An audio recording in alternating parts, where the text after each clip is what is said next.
En guise d'introduction sur un sujet qui n'a pas été abordé encore actuellement en conférence, alors qu'on en est à la, je crois, 49e, les enfants de l'avenir. Extrait d'un texte emprunté à la Genèse du surhomme de Saint-Prème. Aussi bien l'apprenti surhomme pourra-t-il commencer sa bataille très tôt. Nous naissons sous une cloche de plomb. Elle nous entoure bien, elle est hermétique et invisible, mais elle est là. Elle coiffe nos moindres gestes, nos moindres réactions. Nous naissons tout fait, pourrions-nous dire, mais cette facture-là n'est pas la nôtre, ni dans le meilleur ni dans le pire. C'est un million de sensations qui ne sont pas encore des pensées, mais comme des semences de désir ou de répulsion, des odeurs de crainte, des odeurs d'angoisse, comme un subtil salpêtre qui tapisse nos caves. Des couches et des couches de défense et d'interdits et quelques rares permissions qui sont comme la même fuite d'une même ruée obscure dans nos tunnels. Et puis là-dedans, un petit regard étonné qui n'y comprend rien, mais à qui l'on a vite fait d'apprendre la vie, le bien, le mal, la géométrie et les tables de la loi. Un petit regard qui se voile et qui ne comprend définitivement plus rien quand on lui a tout fait comprendre. Parce que le principe évident, naturel, est qu'un enfant ne comprend rien et qu'il faut lui apprendre à vivre. Mais il se pourrait fort bien que l'enfant comprenne très bien, même si ce n'est pas conforme à nos structures, et que nous lui apprenions seulement à enterrer sa connaissance pour la remplacer par une science toute faite qui l'enterre pour de bon. Mais la vraie personne est là, toute là, candide et grande ouverte dans le regard d'un enfant qui vient de naître. On y ajoute seulement la misère et la lutte. Nous croyons formidablement, intensément, aveuglément le pouvoir de la souffrance. C'est le sceau subconscient de toute notre civilisation occidentale depuis 2000 ans. Et peut-être était-elle nécessaire vu l'épaisseur de notre substance. Mais la loi de la souffrance est une loi du mensonge. Ce qui est vrai sourit, c'est tout. La souffrance est le signe de la fausseté. Elle va avec elle, elle est le produit de la fausseté. Et croire que cette souffrance nous enrichit, c'est croire que la tuberculose est un bienfait des dieux. Et v'là. Pour terminer, Saint-Prème cite un texte d'Aurobindo sur les enfants de l'avenir. Il dit « Je les ai vus traverser le crépuscule d'un âge, les enfants aux yeux de soleil d'une aube merveilleuse, puissants briseurs des barrières du monde, corps resplendissants de la lumière de l'esprit, porteurs du mot magique. Ils sont là, ils viennent, ils frappent à la porte de notre âge, ils renverseront nos murs. »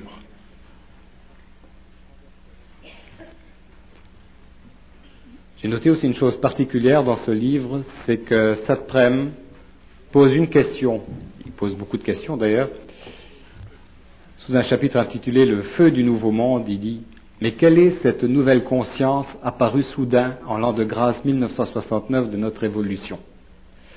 Alors comment on sait que Bernard de Montréal a vécu sa fusion en 1969 ? Je ne pense pas que ce soit une allusion de Saint-Prème directement à Bernard de Montréal. Ils ne se connaissaient pas peut-être de personne à personne. Mais il y a donc effectivement une énergie que ces gens-là ont pu reconnaître dès 1969, et c'est le signe annonciateur pour eux autres de la naissance de ces enfants de l'avenir. Donc les enfants qui seraient nés après 1969 auraient déjà un comportement particulier, une conscience nouvelle qu'ils commenceraient à manifester dans les foyers à travers le monde. Alors je voudrais savoir de la part de Bernard de Montréal d'abord s'il est en accord avec cette supposition qu'à partir d'une certaine chronologie, de l'apparition de cette énergie, de cette nouvelle conscience, il y a des enfants qui apparaissent sur Terre pour amener ces changements qui sont nommés ici renverseurs de murs, briseurs de barrières du monde. Alors, quelle est cette différence entre ces enfants de la volupté et ces enfants de la volonté ? Ce qu'il appelle les fils de la lumière, les hommes nouveaux, les surhommes, ou les hommes qui survivront au néant de la civilisation évolutive, sont effectivement des êtres qui puiseront leur énergie à partir d'une nouvelle vibration qui est descendue sur le plan matériel en 69 et qui a créé dans le mental humain un lien universel. Je veux parler un peu du lien universel. Au début de l'évolution de l'homme vivait, connaissait le lien universel, mais il n'avait pas d'identité. L'homme était perdu, était enveloppé, si vous voulez, dans une sorte de conscience universelle, mais il ne possédait pas sur le plan mental, sur le plan égoïque, un centre d'énergie suffisamment solide pour pouvoir comprendre les lois de cette universalité. L'homme vivait, si vous voulez, dans un état euphorique de vie. Et la différence entre l'homme de cette période pré-adamique et l'homme de la prochaine évolution sera justement fondée sur le fait que l'homme nouveau aura accès non pas simplement à une condition de vie planétaire qui serait d'ordre euphorique, en relation avec ses pouvoirs sur la matière, ainsi de suite, mais l'homme aura une conscience mentale gravée en lui-même, qui sera issue de sa capacité d'avoir compris les lois du mensonge cosmique. Il y a, vous savez, quand on entend des mots, il faut toujours prendre conscience du temps qui va entre la parole et ce qu'elle explique. Évidemment, lorsque Satrem parle de la souffrance qui est anti-homme, la souffrance, elle est anti-homme. Il n'y a pas dans la souffrance il n'y a rien de bon dans la souffrance. Mais le passage de l'homme de l'involution à l'évolution créera dans l'homme de la souffrance. Parce que l'homme ne peut pas passer d'un état de conscience mentale involutive à un état de conscience mentale pure, sans être obligé de démolir en lui ce qui a constitué pendant l'évolution l'illusion de sa personnalité. Et lorsque l'homme aura achevé cette étape, éventuellement, naturellement, il n'y aura plus de souffrance sur le plan matériel dans sa vie, parce que l'homme aura intégré son énergie. Et il faut faire attention lorsque nous lisons des livres ou que nous parlons avec des hommes que nous pouvons appeler des hommes sages. Nous devons faire attention et comprendre que la sagesse fait partie de l'intelligence du cœur et qu'elle est une notion psychologique et psychique de l'harmonie, mais elle n'est pas une invasion ou elle n'est pas le produit de l'invasion de la lumière à travers les ténèbres. Ça demanderait beaucoup de développement, ça. Bon, ce que je veux dire, c'est que il y a des hommes dans le monde, des hommes sensibles qui vivent dans des endroits qui leur permettent de développer, de penser et de rajeunir, si vous voulez, l'esprit humain qui est très vieux et fatigué. Et leur philosophie, leur métaphysique est une philosophie ou métaphysique basée sur l'approximation réelle de l'homme dans un avenir lointain. Autrement dit, ce que vous appelez l'idéalisme. Et souvent, les hommes vont, pour se rapprocher de ces messages ou de la vertu de ces messages, ces hommes vont se retirer dans des conditions de vie que nous appelons souvent, par exemple, dans l'Orient des ashrams. Ils vont se retirer dans des endroits où la vie est belle, les fleurs, les oiseaux, Mais il y a beaucoup plus à la vie que ça. Parce que la vie de l'avenir, la vie du surhomme, ne sera pas simplement une vie qui sera limitée à un petit coin de la terre. La lumière va descendre et nourrir toutes les générations d'hommes, mais toutes les générations d'hommes ne seront pas prêts à la vivre, cette lumière, dans un même temps. Il y a des races aujourd'hui qui sont beaucoup plus évoluées sur le plan de l'esprit que d'autres.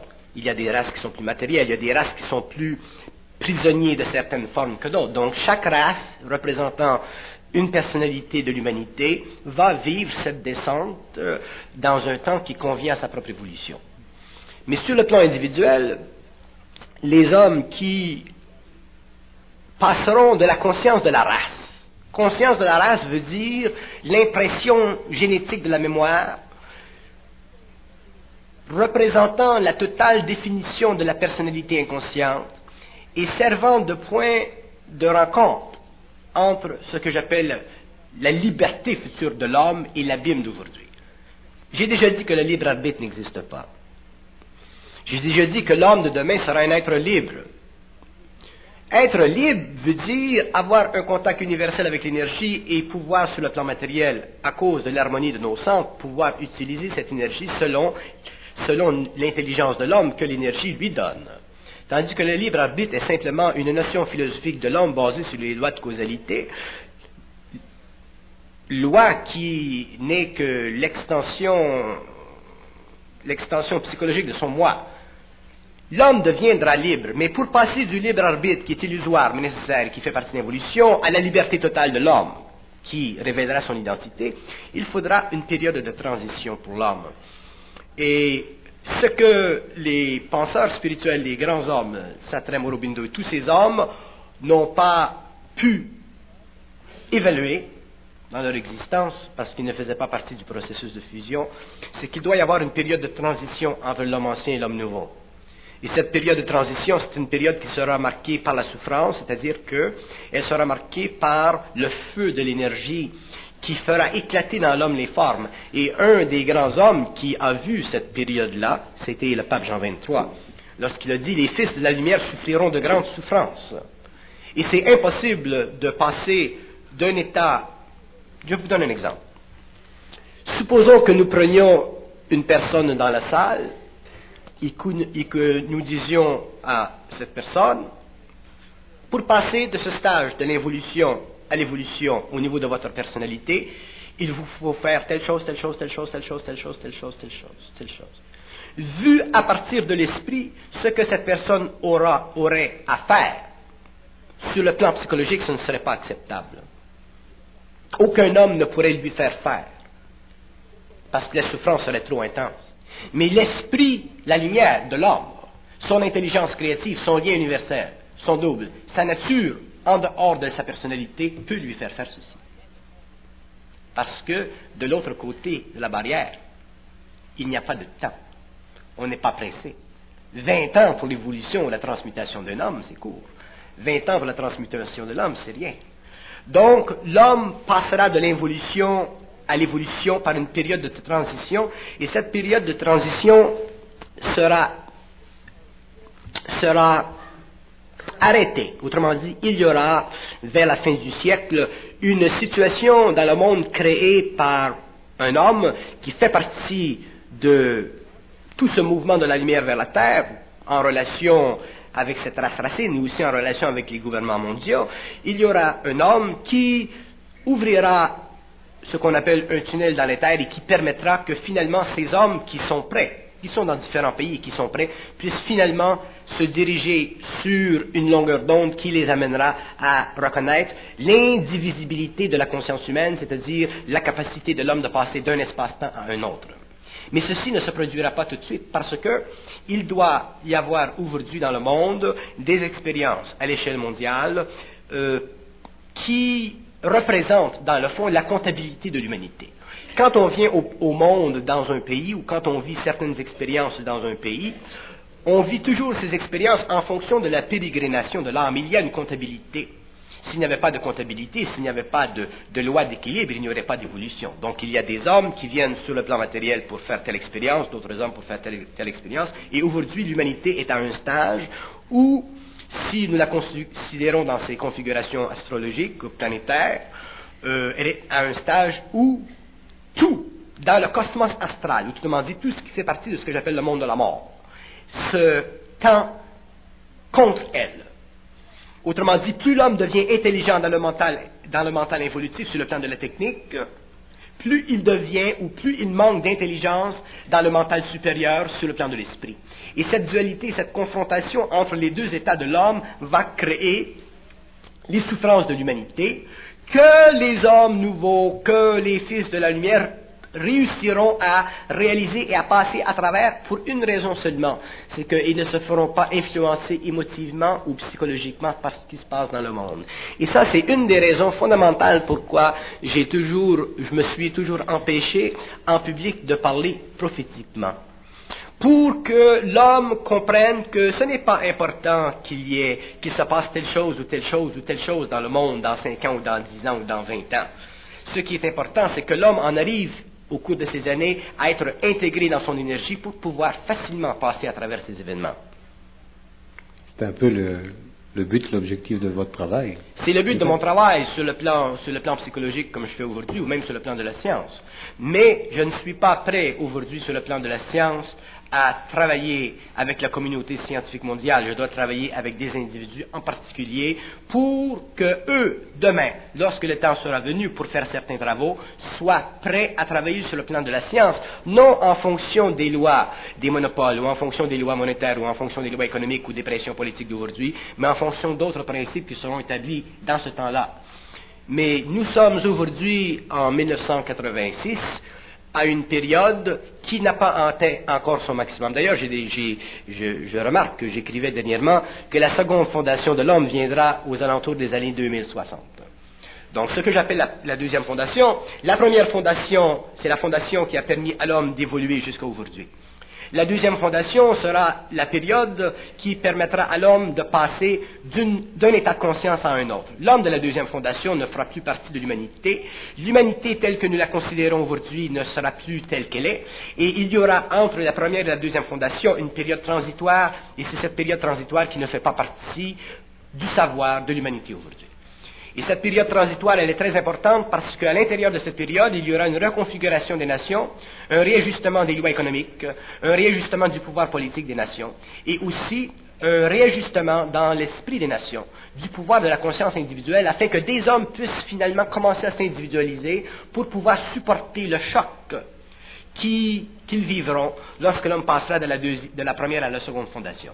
C'est pour ça que la période entre 1969 et l'année 2060 est une période qui est importante, non pas sur le plan spirituel ou sur le plan politique ou sur le plan de l'aliénation des hommes vis-à-vis des nations ou de l'aliénation des nations vis-à-vis elles-mêmes, mais elle est importante sur le plan de l'expérience de l'individu vis-à-vis les chocs créés dans le monde pour la reconstitution de son identité parfaite. Un homme qui n'est pas capable, à cause de ce qu'il a appris, à cause de ce qui fait partie de sa connaissance psychologique, à cause des impressions, autrement dit, qui font partie de sa personnalité, un homme qui n'est pas capable de dépasser les courants astraux qui lui enlèvent de l'identité, ne pourra pas passer de la première fondation à la deuxième, parce que le passage de la première fondation à la deuxième fondation sera un passage extrêmement difficile sur le plan psychologique. Non pas difficile parce qu'il ne sera pas expliqué à travers des ouvrages comment l'homme doit passer de cet âge à cet âge, mais parce que l'homme n'aura pas la force suffisante, quand je parle de l'homme, je parle de l'humanité, n'aura pas la force suffisante pour supporter sa propre lumière. Donc il y aura un certain nombre d'hommes dans le monde qui auront cette force. Ces hommes passeront à la deuxième fondation, et les hommes qui feront partie de la deuxième fondation seront totalement invisibles à l'humanité d'aujourd'hui. Ils auront une technologie immatérielle, ils feront partie des gouvernements invisibles, ils traiteront directement avec l'invisible des autres espaces-temps, ils feront partie des décisions gouvernementales interplanétaires, intermondiales, ils seront totalement différents dans leur constitution psychique, ils auront un autre mental.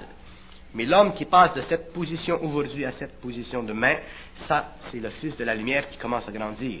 Et en même temps, les masses de personnes dans le monde qui devront finalement retourner au monde de la mort pour revenir dans un autre âge qui sera beaucoup plus propice à leur propre évolution. Bon. Aurobindo annonçait, lui, une période de transition de 300 ans. Et Satprem disait non, ça va être accéléré, le temps est accéléré. Est-ce que cette accélération-là, si elle pourrait se justifier dans le sens qu'en fin de cycle, il y a comme une espèce de récapitulation de toutes les expériences qui ont été vécues pour nous obliger à dépasser le doute finalement? Toutes les expériences que nous vivrons, que les hommes vivront, seront dirigées dans leur essence, à ce que l'homme en arrive à dépasser le doute. Parce que le dépassement du doute équivaut sur le plan cosmique de la conscience de l'homme à l'élimination de toutes les personnalités qui font partie de son astral. Autrement dit, c'est comme si je disais, l'homme est sur le plan matériel ici, et sur différents plans de l'astral, autrement dit, sur différents plans du monde de la mort, il y a des personnalités avec lesquelles il est connecté. Ce fil connecteur, il devient éventuellement sa spiritualité. Il devient les forces astrales psychiques en lui qui travaillent et qui manipulent son ego. Donc, il devient, ces personnalités deviennent la source de son intuition. L'homme, un jour, devra établir un lien étroit entre son être ici et sa propre lumière. Et toutes ces personnalités ici, qui font partie de son entre-deux, seront éliminées, et c'est là que le doute sera détruit dans l'homme. Lorsqu'il n'y aura plus de doute dans l'homme, l'élimination des personnalités créera un canal. Ce canal, ce sera le passage de la lumière dans l'homme, ce sera la fusion. Mais dans cette expérience de transition, il y aura une grande souffrance parce que, bon, prenons un exemple évident. Admettons que dans la salle, il y a une personne très spirituelle qui est pendant des années travaillé, cherché, voulu comprendre, hein, et qu'un jour, tout ce qu'elle a fait pendant des années, Détricoté. détricoté. Qu'est-ce qui se passe? Le doute, la souffrance. Les hommes vivront ceci. Les hommes vivront ceci sur le plan psychologique des valeurs sociales. Les hommes vivront ceci sur le plan psychologique des valeurs spirituelles. Ceux qui sont très très sensibles vivront ceci sur le plan psychique de leur être, c'est-à-dire qu'ils seront obligés, ils seront amenés éventuellement à pouvoir même contester ce que des personnalités dans l'invisible ici leur rendent, leur donnent l'information, personnalités qui les rendent psychiques, mais qui ne les rendent pas autonomes. Autrement dit, un être, ce qu'on appelle un homme, dans le sens de l'avenir, c'est un homme qui, sur le plan matériel, sur le plan éthérique, sur le plan astral, sur le plan mental, n'est jamais dominé. C'est ça un homme. Le produit, la raison de l'évolution, pourquoi l'homme a passé des stages euphoriques de la période pré-adamique aux stages d'aujourd'hui qui sont convulsifs, à un autre stage demain qui ne sera pas euphorique, mais qui sera grand et créatif. Pourquoi? Pourquoi l'homme n'a pas passé du stage adamique directement et pourquoi il n'a pas été maintenu pour passer au stage de demain? Parce que l'homme avait besoin de ce que nous appelons un centre mental, que nous appelons un ego. Pourquoi l'ego? Parce que l'ego représente, sur le plan universel, sur le plan cosmique, il représente une formulation idéale de la lumière à partir du moment où cet ego est rempli d'elle. Si cet ego n'est pas rempli de cette lumière, il ne représente pas un stage idéal de la lumière, il fait encore partie des ténèbres de l'évolution, donc il est sujet aux lois de la mort. À partir du moment où il représente idéalement le principe de cette lumière, autrement dit qu'il est capable de la supporter, il devient un canal de cette énergie. Donc cette énergie peut agir à travers lui et il peut faire des choses que l'homme nouveau fera, donc donner naissance à une nouvelle civilisation dont la technologie de base sera totalement immatérielle, mais sujet à la volonté de l'homme, sujet à l'intelligence de l'homme, sujet à l'amour de l'homme, parce que l'homme sera composé de 3 principes. Parce que le principe de la volonté aura été exercé dans le dépassement de l'évolution, le principe de l'intelligence aura été amené à partir de 69, le principe de l'amour aura été reconnu à partir du moment où l'homme aura reconnu qu'à l'intérieur de son mental, il y a toujours des êtres, des personnalités qui font partie de son passé, qui le manipulent pour maintenir le pouvoir dans la mort afin que la vie sur la terre soit morte. Et ça, c'est ça. Bon, il y a des hommes qui ont vécu de grandes souffrances pour pouvoir en arriver à décoder, voire déchiffrer, briser le lien de la mort sur le plan matériel. Moi, j'en représente un, il y en a certainement d'autres. Ces hommes connaissent les lois de la vie, ils connaissent les lois de la mort, et ils ne peuvent pas, par la médiumnité,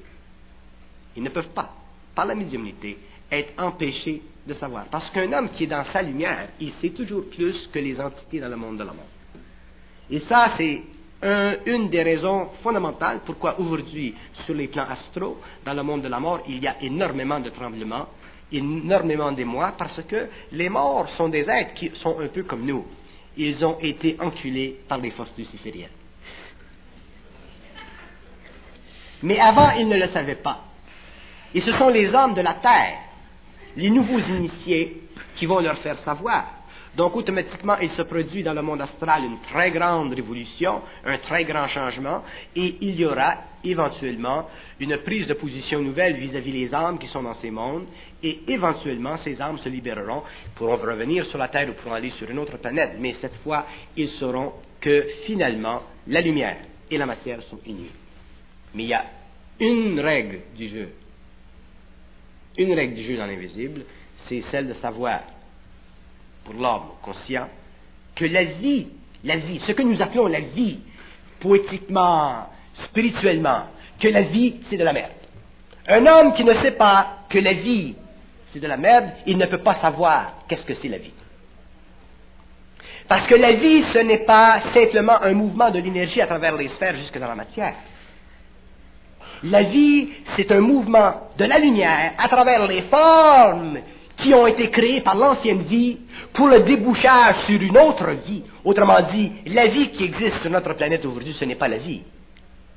C'est une forme d'existence biologique, pensante, sciente, mais à l'intérieur de laquelle la lumière n'existe pas, donc à l'intérieur de laquelle l'homme n'est pas, donc à l'intérieur de laquelle le néant, l'absurde, l'abysmal existe, à l'intérieur de laquelle la mort règne.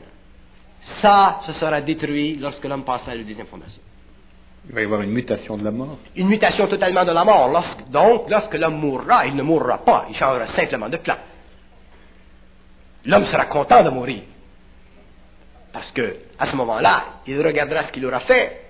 Il sera fatigué, il sera tanné, il ira travailler ailleurs. Il changera de job. Tandis que maintenant, on se fait foutre à la porte. Vous comprenez la différence? Pour en revenir à l'ego là et son rôle dans cette initiation solaire, vous avez abordé un peu l'ego.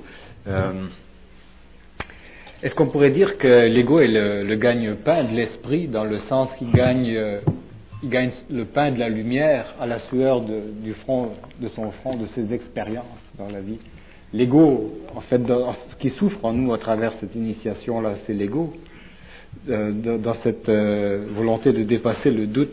Comment aussi savoir faire la différence entre une volonté qui est appliquée, là, un choix, maintenir ce choix-là dans une volonté, c'est bien difficile pour nous autres. Savoir si on a raison, par exemple, d'appliquer un choix volontairement quand tout nous prouve le contraire, de se maintenir. Vous ne pouvez pas séparer volonté d'intelligence. La raison, d'ailleurs, le développement de la volonté, ça va venir avec l'évolution de l'homme nouveau, de la même façon que l'intelligence et la compréhension du monde. Les hommes qui vivent ces expériences-là ne sont pas gratifiés par la vie, ne sont pas gratifiés par le social, par quoi que ce soit. Ils souffrent beaucoup.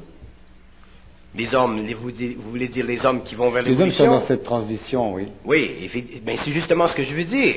Les hommes qui sont dans cette transition, la seule différence entre les hommes qui sont dans cette transition, si vous voulez, et les hommes qui ne le sont pas, c'est que les hommes qui sont dans cette transition sont trop conscients pour voir la vie telle qu'elle est, donc ils souffrent.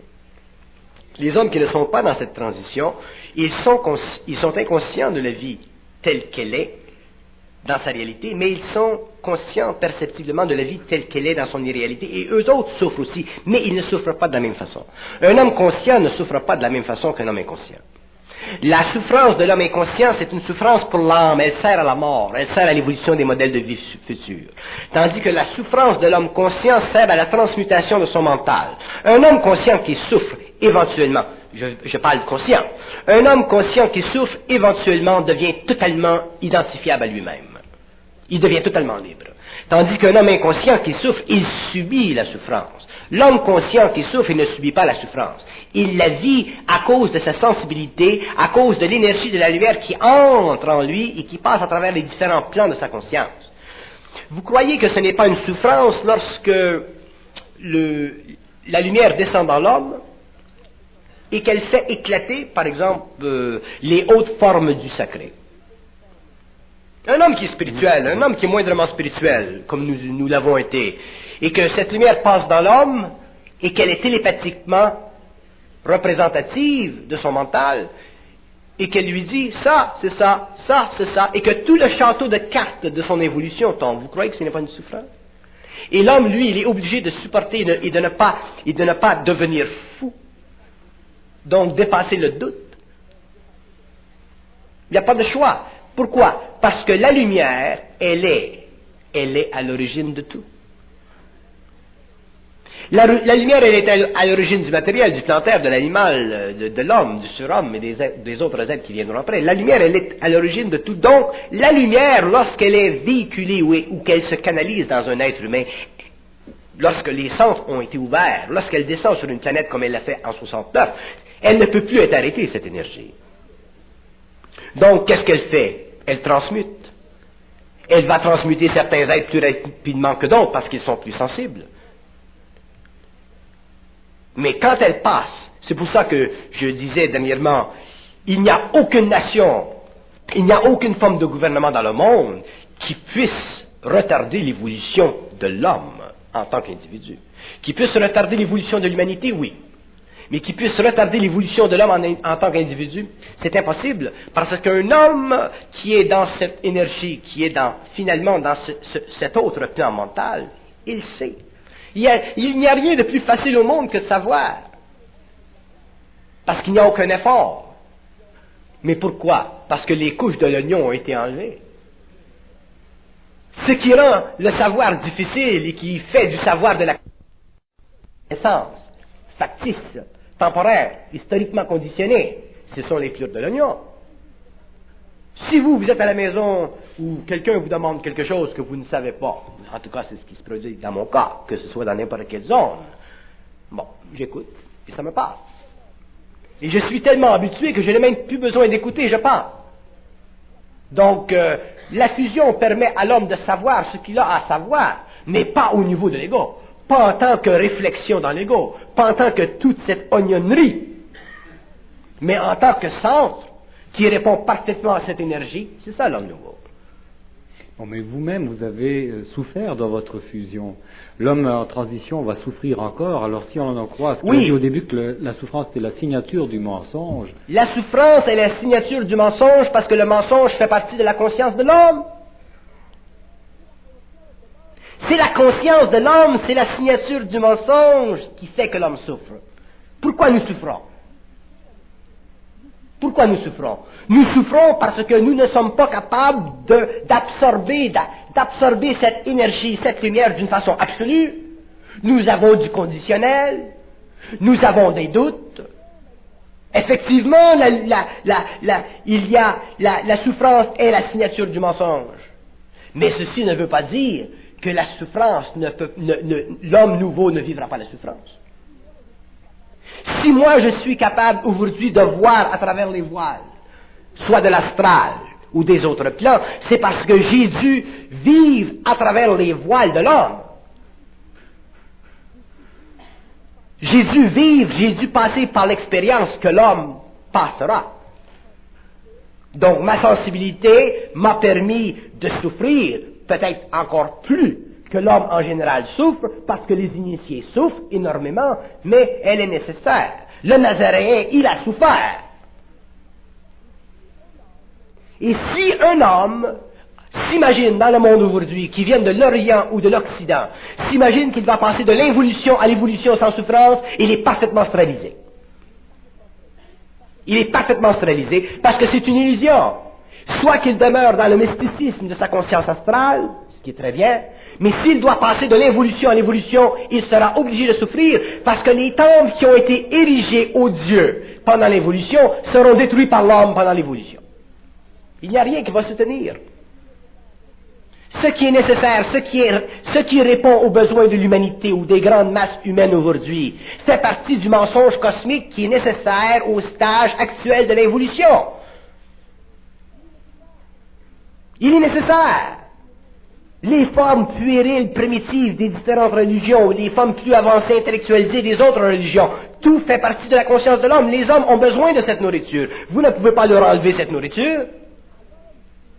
Ce n'est pas l'homme qui est le gage de l'autorité, ce n'est pas l'homme qui est le gage de la liberté, c'est sa propre lumière. Mais si la lumière descend dans l'homme, elle lui fait sauter toutes les formes de sa religion, ou de sa pensée ou de son idéologie, c'est lui en tant qu'individu qui va être obligé de supporter ceci. C'est ça le nouvel initié. Et cet homme souffrira dans le passage de l'involution à l'évolution. Sinon, il est évident qu'aujourd'hui je ne souffre plus comme je souffrais avant, mais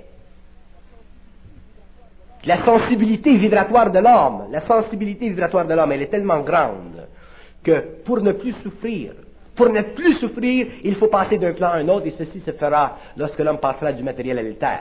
Mais au moins il y a des conditions de vie suffisamment avancées pour que l'homme puisse parfaitement comprendre la vie.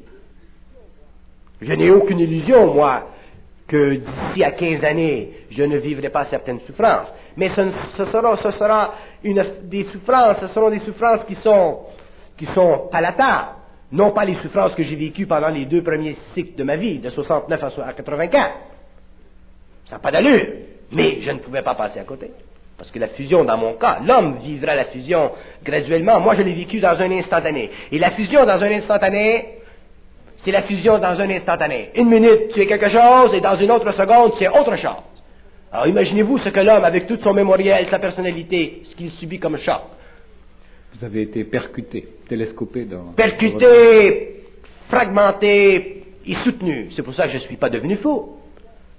C'est ça, au moins, la lumière supporte l'homme. Ça fait partie de ma vie. Mais de là de se dorloter dans les bras de Morphée, de l'illusionnisme mystique des Orientaux, c'est fini. D'ailleurs, l'homme comprendra que la lumière, elle vient de l'Occident. Elle est finie. L'Orient a fini son cycle. L'Orient a préparé l'homme, il a préparé l'homme pendant des siècles, il a servi à l'évolution de la pensée mystique spirituelle de l'humanité, parce que les peuples occidentaux n'étaient pas éveillés à la conscience. Mais la lumière vient de l'Occident, le savoir viendra de l'Occident et se répandra dans le monde. La phase de la spiritualité mystique de l'homme cessera avec l'homme nouveau. Et ça, c'est final. C'est final.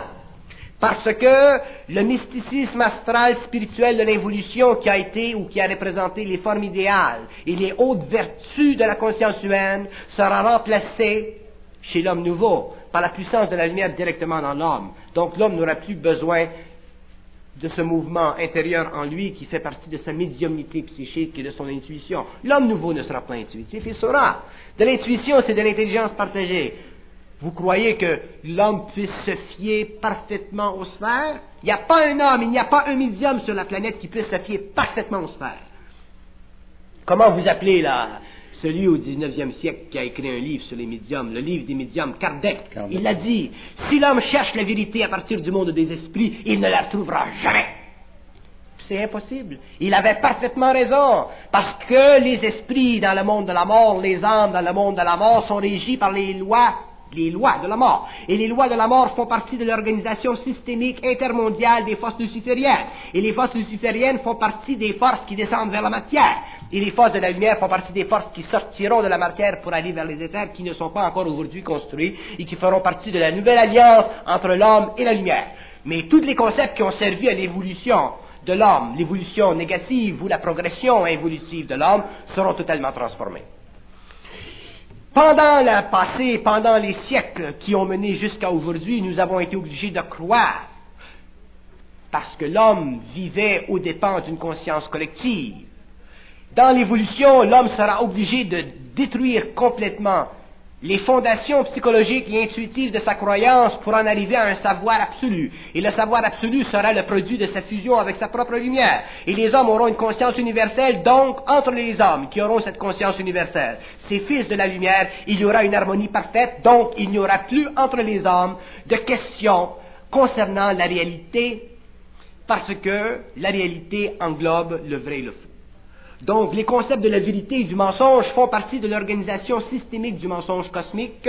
Là où il y a vérité, il y a forcément mensonge. Là où il y a mensonge, il y a forcément vérité. Parce que l'homme, sur le plan psychologique mental, ne peut jamais comprendre, ne peut jamais faire la synthèse de la contrariété du vrai et du faux. Parce que l'homme, à cause de l'organisation systématique de son mental et de la logique inclusive de sa proposition psychologique, est obligé de prendre le vrai ou de prendre le faux. Il ne peut pas faire le vrai et le faux en même temps. Et surtout dans les ondes spirituelles. Sur le plan matériel, on peut plus ou moins faire du vrai et du faux. Faire de l'argent avec un, faire de la charité avec l'autre, fourrer un et aimer l'autre. Mais sur le plan de la spiritualité, c'est plus difficile parce qu'il y va de la survie de l'âme, de la survie du psychisme, il y va de la survie du mental humain.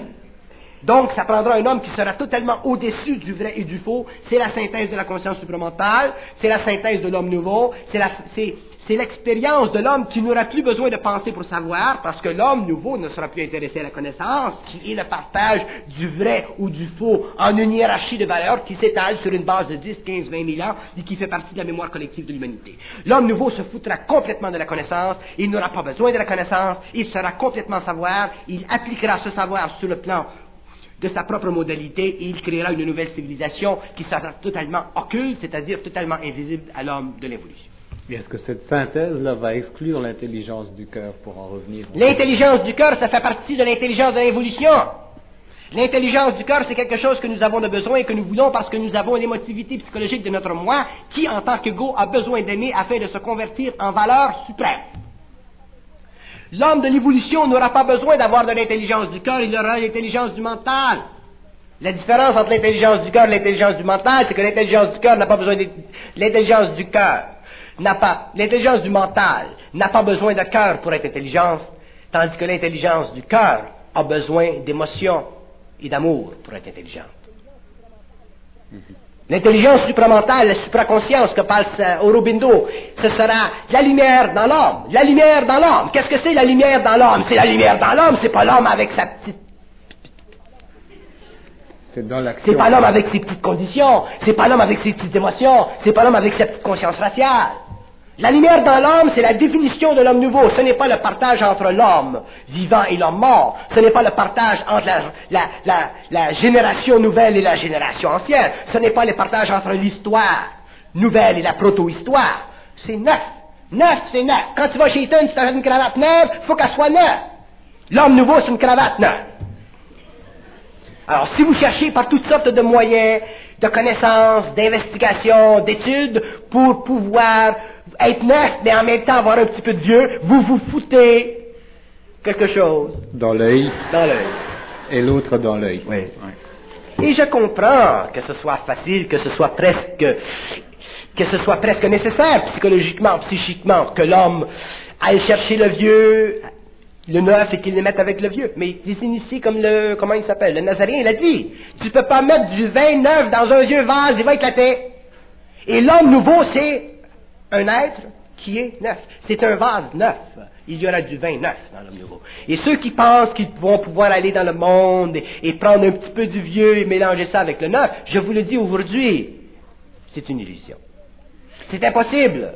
Parce que la lumière ne répond pas aux besoins psychologiques de l'ego. Elle ne répond pas aux besoins psychiques de l'homme. La lumière, c'est là.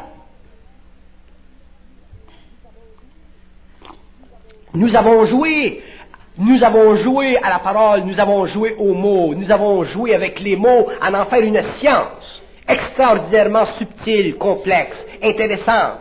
Nous avons fait des mots un jeu de l'esprit. L'esprit détruira les jeux qui ont été créés par l'âme de l'évolution afin de donner aux mots le pouvoir sur la matière. Pour que l'esprit ait le pouvoir sur la matière, il faut que les mots, lorsqu'ils seront prononcés par l'homme, fassent déplacer la conscience dans l'atome. C'est ça l'homme nouveau. Donc, tous les mots. Il faut comprendre ce que ces hommes disent. Ce que ces hommes disent, il faut le comprendre. Mais pour le comprendre, il faut le savoir. Ces hommes sont de grands intuitifs qui emploient des mots avec la plus haute sagesse connue depuis le début de l'évolution.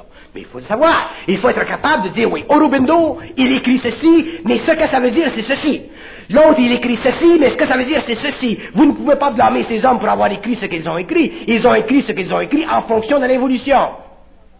L'homme doit être capable, en tant que réalité, de pouvoir regarder dans la vérité et d'enlever les couches, et regarder dans le mensonge et d'enlever les couches, pour qu'il ne reste plus de vérité ni de mensonge dans la conscience de l'homme. C'est ça le réel.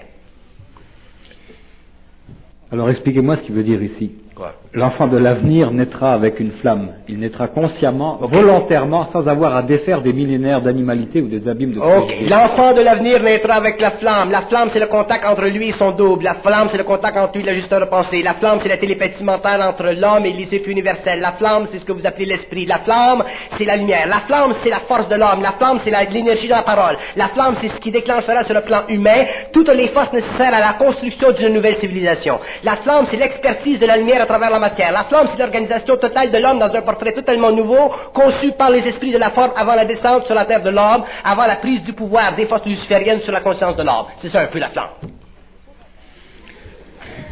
Mais il faut comprendre. Mais comment peuvent-ils naître consciemment, volontairement? Parce que l'homme qui vient sur la terre dans un nouveau temps ne viendra pas sur la terre enrobé de la lumière astrale. Il reviendra sur la terre en dehors, parce que les hommes nouveaux qui font partie de la nouvelle évolution ne viendront pas des mondes sombres, ténébreux de la mort astrale de la terre. Ils viendront d'autres planètes. Donc, sur les autres planètes, les lois sont différentes. Les hommes sont déjà très, très avancés. Ils ont des sociétés très, très avancées, des évolutions gouvernementales avancées. Ils vivent d'autres vies. Ils viendront sur la Terre par volition, par décret, en fonction des lois de compensation pour l'évolution de notre planète. Mais est-ce que c'est déjà commencé, ce processus? Ben oui, c'est déjà commencé. On a des enfants aujourd'hui qui sont du stock. Voilà. Voilà. Moi, j'en ai une, je sais. Hein. Moi aussi. Oui. Conteste toute autorité. Voilà. Voilà. Donc ça veut dire qu'ils ont une conscience d'un autre temps. Ils ont une conscience d'un autre temps, mais ils sont encore inconscients, ils ne sont pas encore sûrs, ils ne sont pas dans leur identité, mais il y a quelque chose en eux qui est de l'individualité. Bon, alors ça veut dire qu'il y a un rendez-vous avec leur conscience quelque part dans le Oui. temps. Comment ne pas nuire à ce rendez-vous-là en tant que parent? Ils ne peuvent pas, parce que c'est trop fort. C'est trop fort. Là, quand ils sont jeunes, 7 ans, 8 ans, 10 ans, 12 ans, 13 ans, 14 ans, 15 ans. Mais allez dire à un enfant de 21 ans qui sent quelque chose en lui que c'est de la foutaise. Les enfants, ces enfants neufs, ils ont déjà en eux une vibration supérieure que ce que les enfants anciens ont eu. Donc, automatiquement, ce seront des enfants qui s'achemineront au cours de leur vie à une vibration, qui s'achemineront vers une réalité, et ils passeront d'une étape à une autre. Ils sont déjà marqués pour la vie, ces enfants. Ils ne sont pas marqués pour la mort. Est-ce qu'on peut dire que ce sont des réformateurs? Non, ce ne sont pas des réformateurs, ce sont des transformateurs d'énergie. Ces enfants auront le pouvoir d'utiliser la parole directement sur le plan matériel, en relation avec tous les royaumes, et créer, dans les terres de la terre, des centres de vie tellement avancés que l'homme d'aujourd'hui ne pourrait même pas, sur le plan de sa science-fiction, s'imaginer. Je vais vous donner un exemple. Oui. Qu'est-ce que c'est une planète? Une planète, c'est un égrégore matériel instruit par les forces lucifériennes pour donner une conscience suffisamment dense afin que des êtres de lumière puissent éventuellement l'habiter, la faire éclater, la transformer pour qu'elle devienne quelque part dans le temps, au cours des grandes époques de temps, non pas une planète, mais simplement un globe lumineux. Il y a dans le cosmos, il y a dans des éthers, dans des mondes, des planètes qui n'ont pas de matérialité comme la nôtre. Ce sont des éthers, ce sont des mondes qui sont totalement fluides. Ces mondes sont très très avancés en science. Les espaces-temps de ces mondes sont totalement différents de nos espaces-temps. La sensorialité de ces êtres est totalement différente des nôtres. La vie biologique n'existe pas. La vie mentale existe à un point tellement avancé que les hommes n'ont qu'à penser pour rendre en réalité ce qu'ils ont de besoin. Donc, les hommes de la prochaine évolution, la prochaine race racine, seront les premiers sur cette planète à pouvoir travailler avec cette énergie, et ensuite ils seront remplacés par l'homme de la 7e évolution, parce qu'il y aura une autre évolution après celle-ci. Et les hommes de la 7e évolution ensuite passeront à l'évolution jupitérienne, et dans ce temps-là, la Terre, telle qu'elle existe aujourd'hui, elle ne sera plus nécessaire à l'évolution de l'homme. Mais aujourd'hui, elle est nécessaire à l'évolution de l'homme parce que le mouvement de la conscience sensorielle de l'homme, sur le plan de sa matière, fixe dans son mental des impressions que lui doit défaire pour entrer dans sa lumière. Qui est-ce qui fixe ces impressions?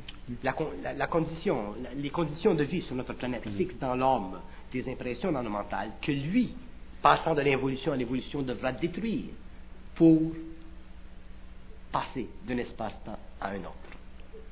Quand vous vous couchez le soir, vous savez que vous allez vous lever demain matin. Avec le cul qui pique. Avec le cul qui vous pique. Donc, vous n'avez pas d'inquiétude. Vous savez. Si vous êtes moindrement conscient, vous vous couchez le soir, vous vivez là. Ça, c'est un stage. Ça fait encore partie de l'évolution. Mais l'homme, demain, quand il va se coucher le soir, ou le jour, il va déjà être en contact avec un autre monde, qui ne fait pas partie de la matière ici, mais qui fait partie d'une autre matière. Et il va visiter, entrer, travailler, rencontrer des gens dans cet autre monde. Et il va ramener de cet autre monde des sciences vers le monde matériel pour aider à l'évolution de l'humanité que nous connaissons aujourd'hui. Donc, c'est pour ça que je dis, et je le dis d'une façon absolue, la lumière est absolue. La lumière ne demandera à l'homme, à l'ego évolutif, aucune question. Moi, je me rappelle durant ma fusion, durant des années, même après la fusion, je me faisais dire, ta tête de cochon, on va la casser jusqu'à temps qu'il n'y ait plus d'opposition à l'énergie. Et je souffrais dans ce temps-là. Et déjà, j'étais en fusion. Déjà, j'avais pas de tête de cochon. Parce que déjà, on pouvait me faire ce qu'on voulait. L'énergie était tellement forte. Mais ça, c'était pour jouer avec mes nerfs. Mais après 15 ans, l'homme apprendra à prendre cette énergie lui-même et à la contrôler. Il n'y aura pas de spiritualité dans l'homme nouveau. Ce sera simplement sa capacité mentale de prendre cette énergie et de la mettre à sa main. Et tant que l'homme ne mettra pas cette énergie à sa main, ce sera un être spirituel, il fera partie de l'évolution. Et tous les hommes de la Terre aujourd'hui qui se fassent partie de n'importe quelle société, n'importe quelle religion, n'importe quel groupement, qui sont moindrement spirituels, ils sont encore dans l'évolution. L'homme de l'évolution n'appartiendra à aucune forme de spiritualité parce que la spiritualité fait partie de l'organisation politique de la conscience mentale cosmique applicable sur la Terre pour l'évolution.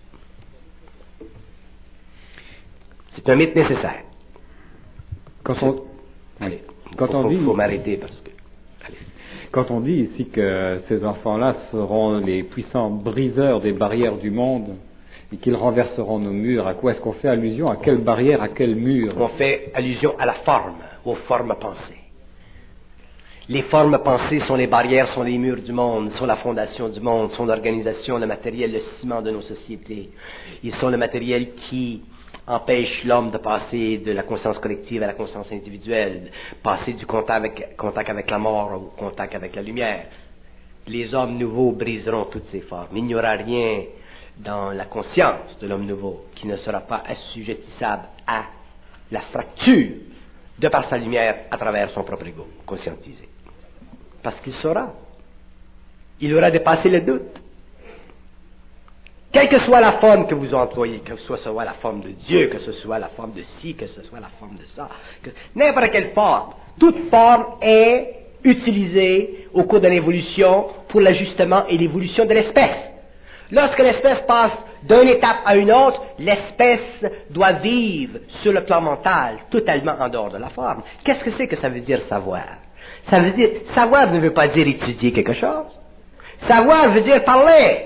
Savoir veut dire prendre cette énergie et lui donner une forme. Savoir veut dire créer avec la forme. Tandis que la connaissance, c'est l'envers de ceci. La connaissance, c'est l'impression du savoir, qui est enregistrée dans le mémoriel, qui sert au développement de l'ego, qui sert au développement de la structure psychologique du moi et des conventions du moi selon l'évolution de la société.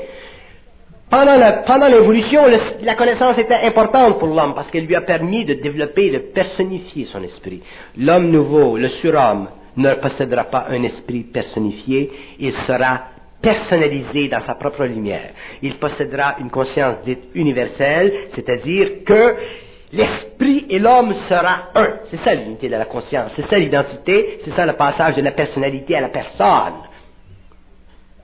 Mais ceci ne sera pas compris philosophiquement, ceci sera compris dans le feu de la vibration, dans ce qu'il appelle le feu. C'est ça le feu. Est-ce que ça fait du sens pour vous, ceux qui affirment que l'homme vit dans 3 états de conscience? L'état de veille, premièrement, l'état de rêve, et le troisième, l'état de sommeil profond, qui serait l'ultime réalité de l'homme, son esprit. Et ça veut dire quoi, ça? Que l'ultime réalité de l'homme, elle est l'état de sommeil profond. C'est ça. Autrement dit, on est nous-mêmes, là, l'arrière-plan, là, le réel, dans l'état de sommeil profond. On ne peut pas en avoir conscience. C'est dans l'état de sommeil profond que l'homme est réel, parce que c'est pour ça que lorsque nous sommes dans l'état de sommeil profond, nous n'avons aucune notion de ce qui se passe, parce que nous ne pouvons pas vivre le réel. Nous ne sommes pas équipés psychiquement pour supporter le réel. Donc, le réel s'éclipse, et nous vivons 2 autres états de conscience, l'éveil le jour et le sommeil la nuit. Et lorsque l'homme va passer de l'évolution à l'évolution, ce qui est le sommeil profond va devenir l'éveil profond. Donc l'homme dans le sommeil profond sera parfaitement éveillé, solidement éveillé, et il ira travailler, il ira chercher sur ses plans dans cette réalité ce dont il a de besoin pour donner à la terre, pour donner à sa planète, ce dont il a de besoin pour qu'il y ait un échange harmonieux entre les différentes forces qui muent l'humanité, les nations et les continents. L'homme ne peut pas, même les psychologues vont vous dire, l'homme n'est pas l'homme devant le subconscient, l'homme devant l'inconscient, il est totalement fracassé. Pourquoi? Parce que l'homme a été, au cours de l'évolution, amené lentement, graduellement, à développer une conscience égoïque qui était en harmonie avec ce que sa sensorialité pouvait lui admettre. Vous vous imaginez qu'un type qui est après manger un steak à la maison un soir et quelqu'un apparaît assis à la table, commence à manger avec lui, qu'est-ce que ça fait dans son estomac? L'homme ne peut pas vivre une transition comme ceci. Il est obligé de passer d'une étape d'involution à une étape d'évolution, que ses corps soient transmutés par son énergie, pour qu'ensuite il puisse connaître les multidimensionnalités du réel. Nous croyons que, écoutez, c'est comique ça. Nous avons toujours cherché le réel, hein? Nous avons cherché le réel dans la religion, nous l'avons cherché dans la philosophie, dans les métaphysiques.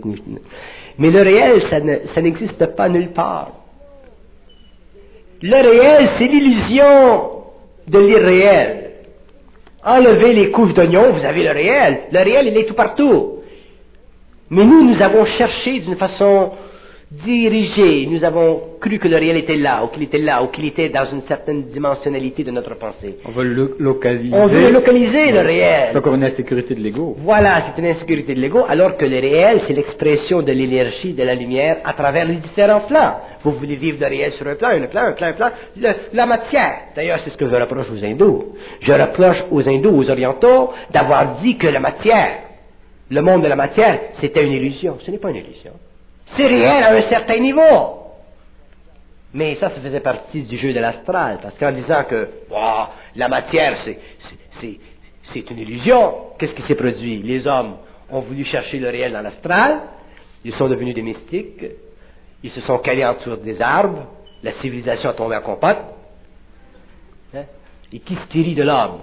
C'est l'astral. Alors que le feu, ce feu est aussi bien dans la matière. Le feu, il est tout partout, il est dans la matière, il est sur tous les plans. La lumière, elle crée sur tous les plans, elle soutient sur tous les plans. Et s'il y a une chose que je reproche à l'Orient, c'est d'avoir, non pas d'avoir dit que le matériel, la matière, parce que je sais ce que les maîtres voulaient dire, mais de ne pas avoir suffisamment, parfaitement dit pour que les hommes qui sont encore au stage d'opinion, qui sont encore philosophiques, qui sont encore spirituels, ne se fassent pas prendre dans la forme. Ce n'est pas intelligent de dire que le monde de la matière, c'est une illusion. C'est spirituel, c'est mystique. Ce qu'ils veulent dire par là, par le mot Maya, c'est le monde de l'impermanence. Je comprends. En tant qu'illusion. Je comprends. Mais soyez spécifique quand vous parlez de l'humanité. Soyez spécifique. Tous les plans de la création font partie d'une réalité. La lumière unifie tous ces plans. La lumière nourrit tous ces plans. Un homme, un être, c'est réel. La table, c'est réel. Mais il y a d'autres niveaux de réalité. Mais si vous commencez à dire à des hommes qui sont imparfaits dans leur mental, qui sont encore extrêmement astralisés, qui souffrent à cause des situations économiques de leur temps, de leur féodalité, il y a 200 ans, 300 ans, 3000 ans, que le monde, c'est une illusion, la première chose que vous avez, c'est que vous avez un troupeau de moines qui s'en vont dans des ashrams, brûler de l'encens, pour se réveiller sur d'autres plans et continuer la roulade. Pendant que vous avez aujourd'hui aux Indes 350-375 millions d'hindous qui se posent encore des questions, qui viennent au monde dans la merde et qui se disent « ça fait partie de mon karma. Je suis venu au monde pour un petit pain. »